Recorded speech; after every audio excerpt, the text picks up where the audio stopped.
সময় সর্বদা মানুষের পক্ষে থাকে না, সেক্ষেত্রে সময়কে নিয়ে আসতে হয় পক্ষে। চেষ্টা করতে হয় ঘুরে দাঁড়ানোর। যে এই কঠিন কাজটি করতে পারে না সেই হারিয়ে যায় কালের অতলে, আর যে নিয়ে আসতে পারে সময়কে নিজের বাগে তাকে আপনি ফেলতে পারেন আনহেল কোরেয়ার কাতারে। আর্জেন্টিনা বিশ্বকাপ জয়ী ফরোয়ার্ড আনহেল কোরেয়ার জীবনটাকে যদি আপনি দুই শব্দে বর্ণনা করতে যান তাহলে সেটি হবে ঘুরে দাঁড়ানো। শৈশবটা কাটে তার অনাহারে অর্ধাহারে, ঠিক মতো খেতেও পারতেন না, সময়টা ছিল না তার সাথে। দক্ষিণ আমেরিকার ফুটবলের এমন গল্প নতুন কিছু না,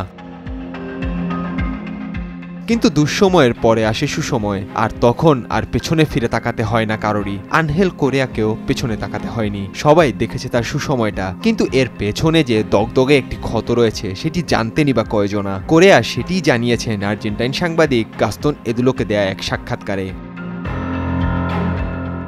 আর্জেন্টিনার ফরোয়ার্ড বলেন, আমরা ছিলাম 10 ভাই বোন এবং আমাদের খাওয়ার কিছু ছিল না। বাবা মারা যাওয়ার পর মা একা হয়ে পড়লেন। কখনো কখনো আমাদের খাবারটাই জুটতো না, জুটলেও সেটা একবেলা। ট্যাক্সির দরজা খুলে দিত এবং গোলাপ বিক্রি করতে করতে আমরা শহরের কেন্দ্রস্থলেও গিয়েছি। দাদির সঙ্গে আমি মাইলের পর মাইল হেঁটেছি, কিছু অর্থের জন্য দরজায় থেকে দরজায় কড়া নেড়েছি। আর্জেন্টিনার ফরোয়ার্ডের জীবনে সেসব দিন এখন অতীত। ক্যারিয়ারের শুরুটা সান লরেঞ্জোর বয়সভিত্তিক দল থেকে করে এর মূল দল হয়ে তিনি আতলেটিকো মাদ্রিদে যোগ দেন 2014 সালে। এখন সেখানেই খেলছেন তিনি।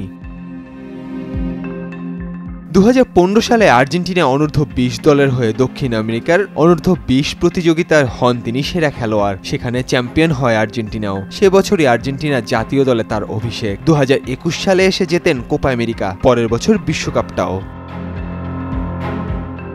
কিন্তু আলবেসেলিস্তিয়ানদের দলে নিয়মিত হতে পারেননি তিনি, সুযোগ পাননি আলো ছড়ানোর। সেটার পেছনে হয়তো দায়ী সম্ভবত আর্জেন্টিনার আক্রমণ ভাগে লিওনেল মেসি, লওতারো মার্তিনেজ, থিয়াগো আলমাদারাদের থাকাটা। আর্জেন্টিনার রোজারিওতে 1995 সালে জন্ম নেয়া কোরেয়ার বেড়ে ওঠা লাস ফ্লোরেস শহরে। তার বেড়ে ওঠার সময়টা মোটেও সহজ ছিল না। 10 বছর বয়সে তিনি হারান বাবাকে, 12 বছর বয়সের মধ্যে হারান এক ভাইকেও। 2017 সালে এসে তার বড় ভাই লুইস মার্তিনেজও না ফেরার দেশে পাড়ি জমান। এরপরই পরিবারের পুরো ভার এসে পড়ে তার কাঁধে।